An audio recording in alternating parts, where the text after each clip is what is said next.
कांग्रेस हमेशा बांटो और सत्ता पाओ के फॉर्मूले पर चली है। कांग्रेस ने बार बार ये सिद्ध किया है कि वो एक गैर जिम्मेदार दल बन गया है। वो अभी भी देश को बांटने के लिए नए नए नैरेटिव गढ़ रही है। कांग्रेस समाज को बांटने का फॉर्मूला लाती रहती है। कांग्रेस देश के मतदाताओं को गुमराह करने से बाज नहीं आ रही।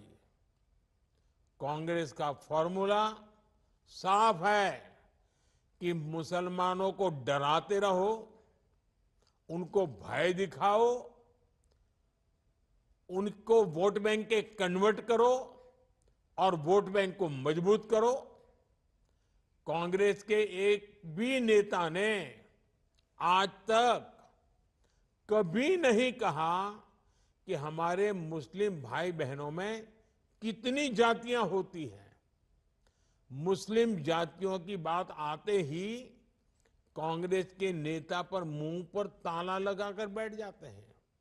लेकिन जब भी हिंदू समाज की बात आती है तो कांग्रेस उनकी चर्चा जाति से ही शुरू करती है। कांग्रेस की नीति है हिंदुओं की एक जाति को दूसरी जाति से लड़ाओ। कांग्रेस जानती है कि जितना हिंदू बटेगा उतना ही उसका फायदा होगा। कांग्रेस किसी भी तरीके से हिंदू समाज में आग लगाए रखना चाहती है ताकि वो उस पर राजनीतिक रोटियां सेकती रहें। भारत में जहां भी चुनाव होते हैं वहां कांग्रेस यही फॉर्मूला लागू करती है। अपना वोट बैंक पक्का करने के लिए कांग्रेस समाज में जहर घोलने के हर हथकंडे अपना रही है। कांग्रेस पूरी तरह से सांप्रदायिक और जातिवाद का चुनाव लड़ती रहती है। हिंदू समाज को तोड़कर उसे अपनी जीत का फॉर्मूला बनाना, यही कांग्रेस की राजनीति का आधार है। कांग्रेस भारत के सर्वजन हिताय, सर्वजन सुखाय की भावना का दमन कर रही है, सनातन परंपरा का दमन कर रही है। जिस कांग्रेस ने इतने वर्षों तक देश पर राज किया, वो सत्ता में वापसी के लिए इतनी बेचैन है कि हर रोज नफरत की राजनीति कर रही है। कांग्रेस की पुरानी पीढ़ी के नेता भी बेबस है, असहाय है कि उनकी इस पार्टी की क्या स्थिति हो गई है। कांग्रेस की ये स्थिति होने वाली है।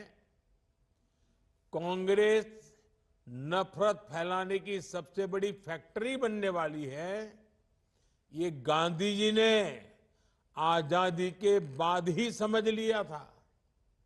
इसलिए ही गांधी जी ने कहा था कि कांग्रेस को खत्म कर देना चाहिए। कांग्रेस खुद खत्म नहीं हुई, लेकिन आज देश को खत्म करने पर तुली हुई है।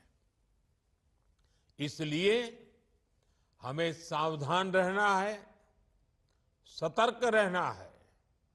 साथियों, मेरा पक्का विश्वास है समाज को तोड़ने की आज जो कोशिश हो रही है, ऐसी हर साजिश को महाराष्ट्र के लोग नाकाम करके रहेंगे।